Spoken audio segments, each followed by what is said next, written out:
Welcome to this short video on our new Grade 3D Polyline tool, which is part of the Kobi Toolkit for Civil 3D 2026. Anybody that used Land Desktop previously knew that you could take a polyline and grade it to a surface or grade to an elevation, things like that. There's really nothing inside Civil 3D currently that does that. We do actually have the stepped offset, but it gives you a distance where I want to grade to an elevation or I want to grade to a surface.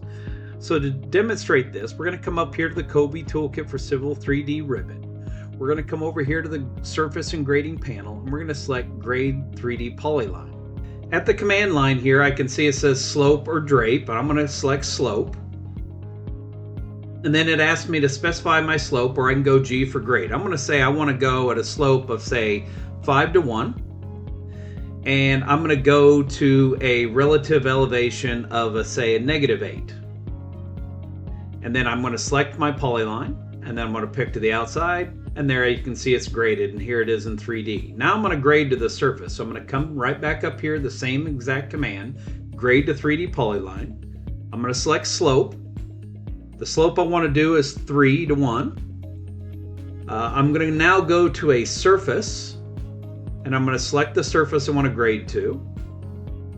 Then I'm going to select the polyline, the outer one here. I'm going to pick to the outside. And now you can see that's actually graded to the surface. So this is a 3D polyline. You could trim it up. I can build a surface out of those as break lines. This concludes this short video on Grade 3D Polyline, which is part of the Kobi Toolkit for Civil 3D 2026.